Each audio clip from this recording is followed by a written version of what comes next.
Welcome back to the benefits of breathwork. This is our last class. We really appreciate that you've taken this journey with us. In the previous videos, we covered the mechanics of breathing. We touched on the many health benefits of proper breathing, and we practiced some very simple techniques that create a state of balance and, among other things, allow for a calm, vivid concentration. In addition to the in-the-moment times of stress, breathing practices can also be practiced more formally. So we're going to bridge into that formal practice by looking at some really simple guidelines, some postures, as well as begin a practice called alternate nostril breathing.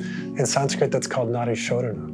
Okay? So here we go. Although formal breathing practices can be done at any time of the day, if we're going to look to do a formal practice, there's a couple guidelines to look for. First off, we want to have an empty stomach. So it's best to do these practices 4 hours after eating a meal. That means for most people, morning time is going to be best. Second, it's important to wear loose clothing. So clothing that doesn't restrict either the stomach or the chest. We want to allow for the stomach, the belly, the chest to have that optimal expansion. Seating postures. There's a lot of different postures we could choose. The most important thing is you choose one that best supports a straight spine, allows for that expansiveness in the belly and the chest, but also one that's just comfortable for you. So that could be sitting on a chair. That could be sitting with your rear end a little bit elevated so that it's higher than your knees. So this chair is a little bit low. I would like to sit up a little bit higher if possible. We could also sit in a half lotus posture, or we could sit in my favorite, which is called Virasana in Sanskrit, or hero's pose. We'll demonstrate just like this, but it could be in a chair, it could be cross-legged, it could be half lotus. Often breathing practices are done by manipulating breath with the hand. Either hand will work.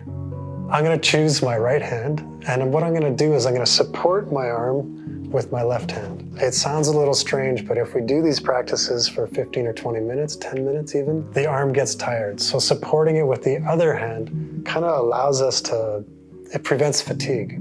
Often we'll see recommendations for thumb and ring finger, and we'll do the practice with these two. If you want to use your pinky finger, that's fine, but we'll talk about it with the thumb and the ring finger. Again, either hand. A lot of people like to have their hand curled. I like to outstretch my two fingers and rest them on my forehead. And that allows me to remind myself not to create tension in my forehead. Either way is fine. If the nose feels blocked, we can use a tissue, try to blow your nose. We could use a neti pot, try to clean the nasal passageways. Or more simply, I like to just try to pull away the sides of the cheek with my hand as I do the practice. And that's really helpful if the breathing feels blocked. So with this physical foundation, we're ready to practice. Let's try it out.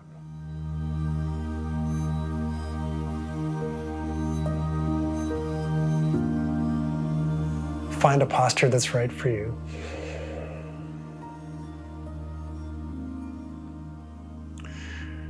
And again, try to create a happy, relaxed state of mind.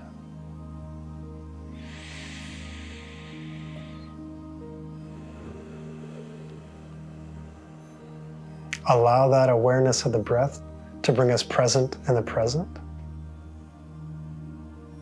And enjoy the wonderful qualities of being present in the present.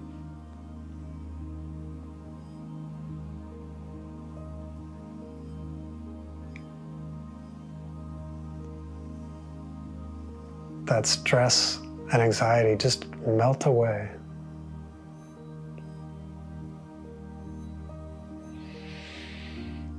Tune into the movement associated with breath. Recognize how the belly and chest move with the inhale and exhale.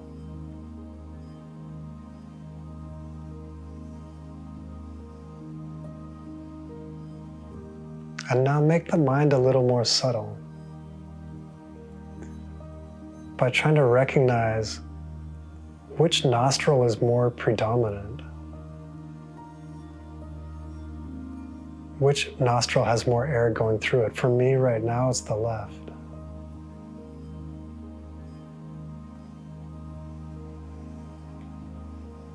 And take a moment. How does your mind feel?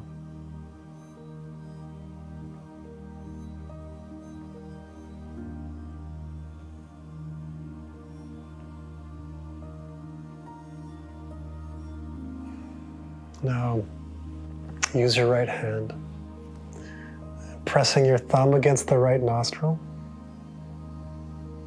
We'll breathe in through the left.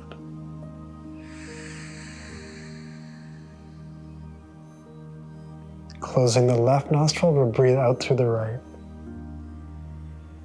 And continue like that. Breathing in the right and out the left. In the left and out the right. Continue like that on your own pace.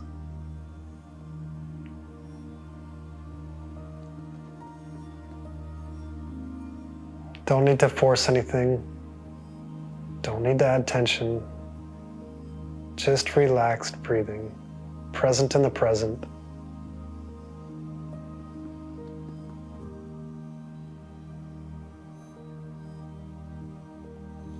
And now, as we did before, begin to slowly count the length of the inhale and the exhale.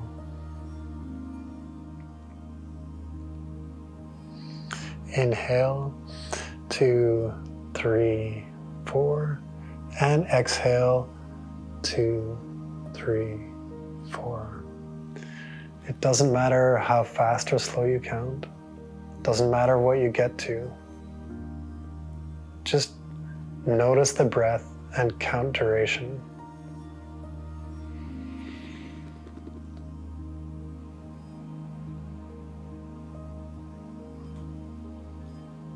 Inhaling through the left. Exhaling through the right.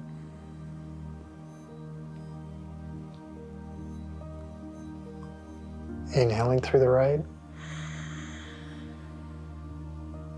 Exhaling through the left.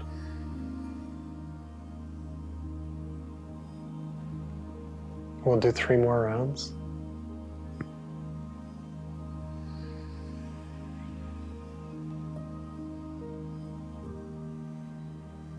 Again, make sure you're not clenching your jaw or creating tension in the face. Just relax. One more inhale, one more exhale. And release the hand. Now notice, is the breath still dominant in the same nostril, in the same way?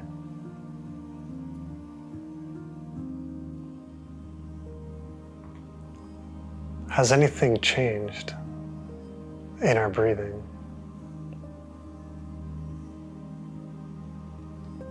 Through this brief practice, do you feel more balanced?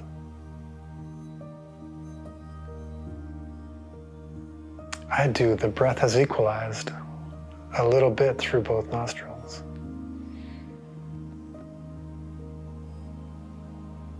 And what about your mind?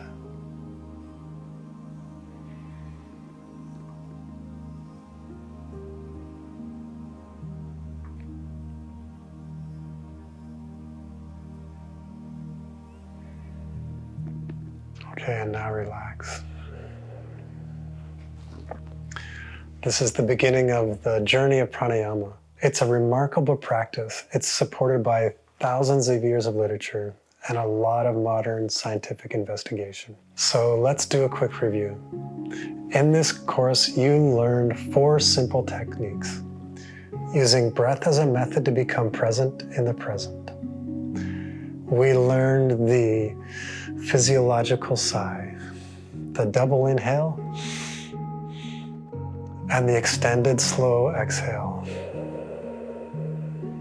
as a very quick method to initiate the relaxation response. We did box breathing, where we're trying to equalize the length of the inhale, the pause, the length of the exhale, and the pause. And that's a very effective method for maintaining states of wakefulness and energy. And then the practice we just did today, alternate nostril breathing, another super powerful practice for bringing balance into the body. And these are just the tip of the iceberg. There are dozens of breathwork practices we can learn and use these to improve our physical health and our mental health, and to prepare the mind to access, like I said, deep states of meditation. Many of these powerful practices are described in great detail in the Hatha Yoga Pradipika, which is probably the most famous text on this subject. And if you'd like to learn more about this 500-year-old text and the many Hatha Yoga practices in it, I invite you to join the Yoga Studies Institute September 20th to 29th for a deep dive into that topic in the course, the Hatha Yoga Pradipika. Find a distributor in your language by visiting yogastudiesinstitute.org. I hope to see you there.